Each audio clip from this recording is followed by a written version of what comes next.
नमस्कार दोस्तों। आज मैं आप सभी को नवरात्र व्रत कथा बताऊंगी।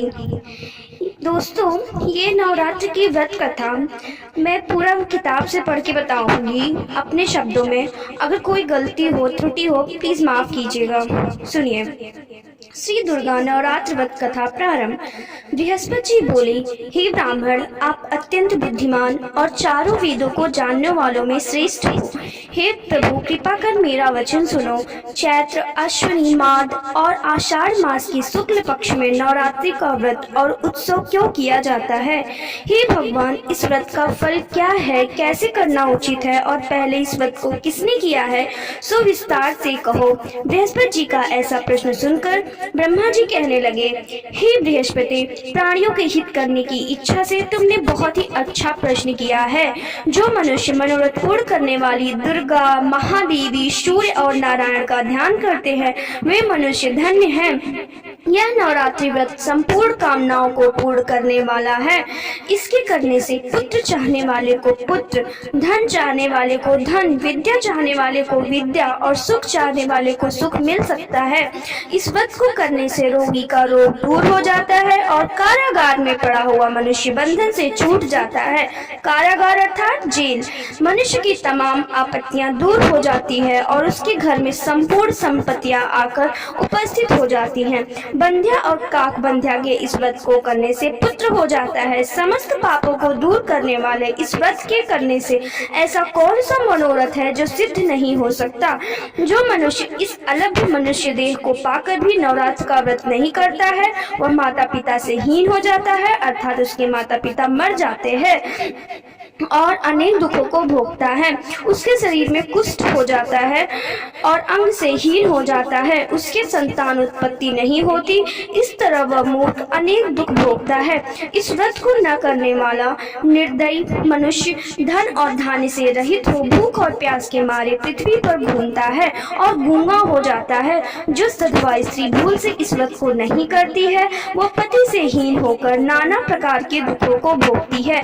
यदि व्रत करने वाला मनुष्य सारे दिन का उपवास न कर सके तो एक समय भोजन करे और उस दिन बांधवों सहित नवरात्र की कथा श्रवण करे।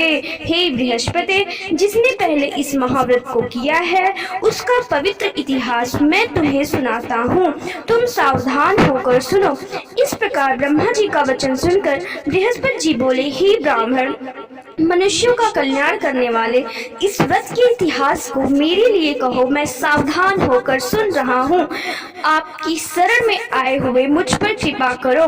ब्रह्मा जी बोले, पीठत नाम के मनोहर नगर में एक अनाथ नाम का ब्राह्मण रहता था। वह भगवती दुर्गा का भक्त था।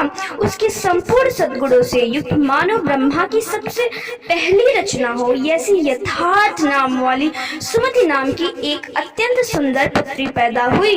वह कन्या सुमति अपने पिता के घर बालकपन में अपनी सहेलियों के साथ क्रीड़ा करती हुई इस तरह बढ़ने लगी जैसे शुक्ल पक्ष में चंद्रमा की कली बढ़ती है।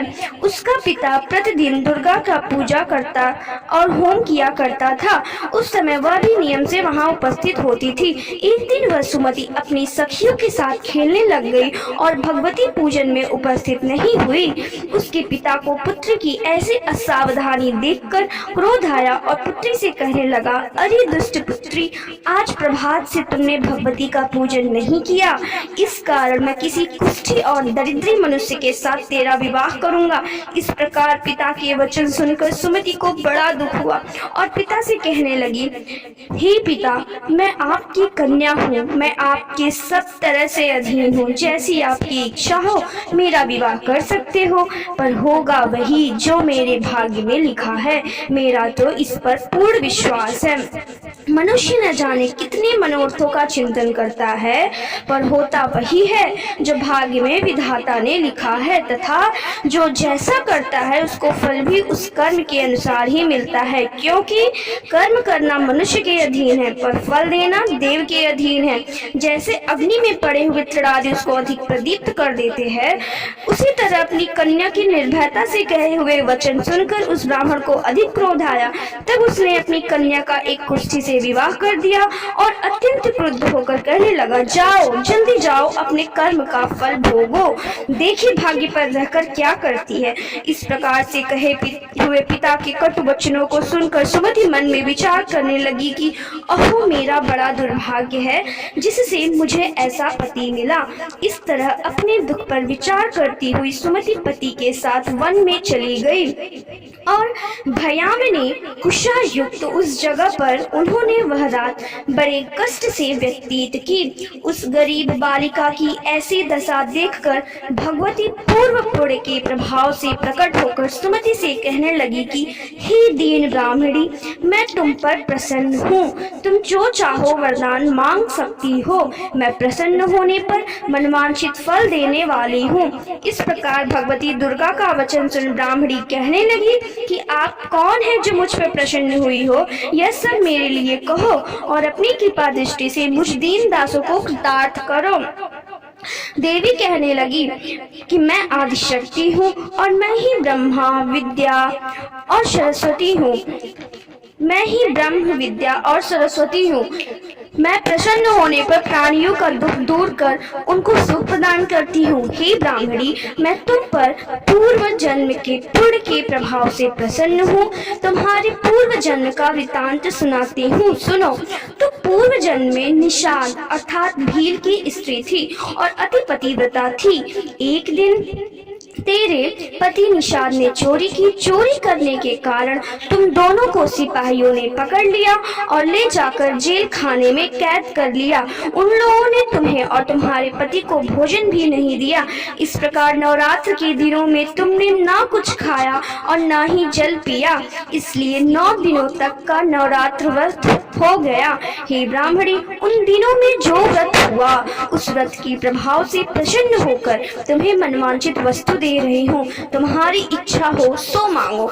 इस प्रकार दुर्गा के कहे वचन सुनकर ब्राह्मणी बोली कि अगर आप मुझ पर प्रसन्न हैं तो हे दुर्गे, आपको प्रणाम करती हूँ, कृपा कर मेरे पति के कोढ़ को दूर करो। देवी कहने लगी कि उन दिनों में जो तुमने व्रत किया था उस व्रत के एक दिन का पुण्य अपने पति का कोढ़ दूर होने के लिए अर्पण करो। मेरे प्रभाव से तेरा पति कोढ़ से रहित और सोने के समान शरीर वाला हो जाएगा।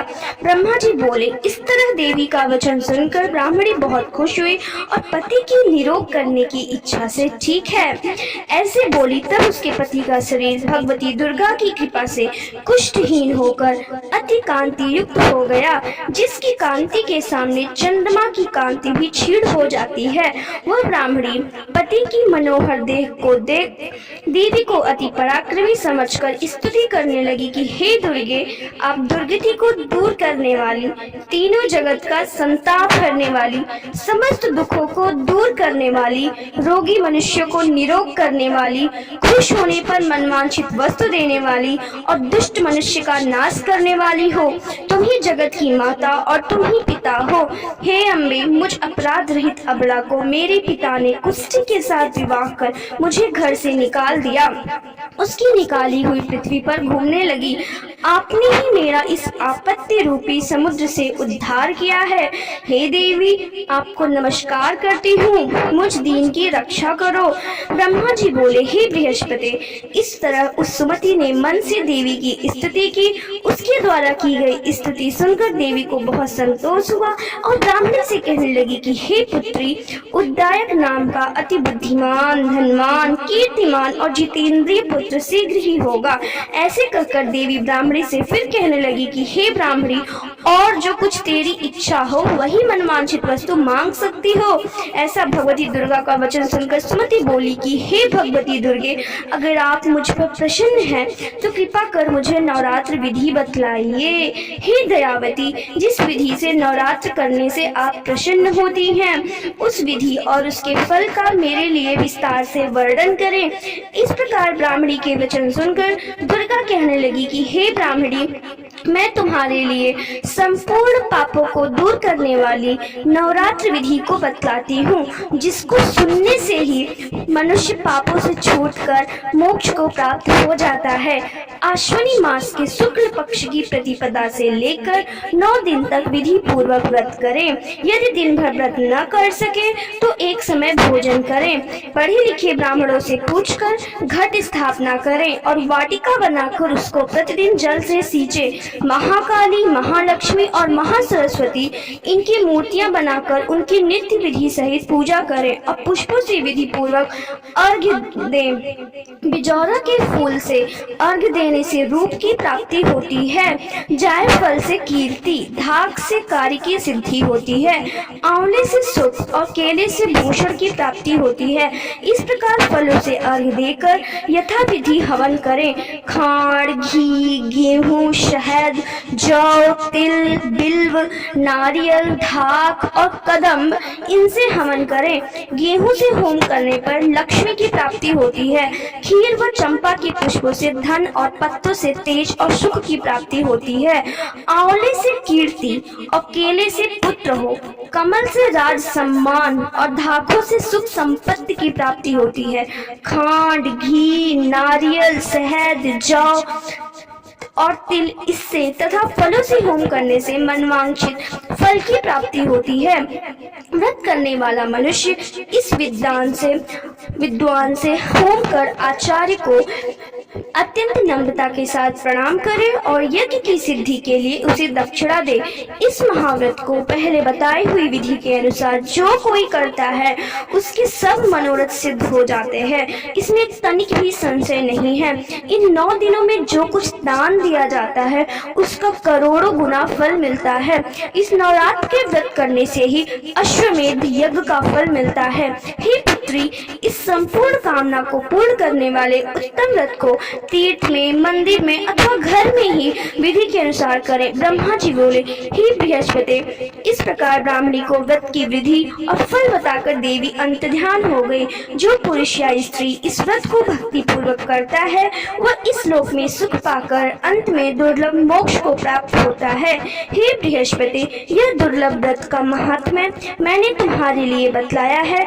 ऐसे ब्रह्मा जी के वचन सुनकर बृहस्पति जी आनंद के कारण रोमांचित हो गए।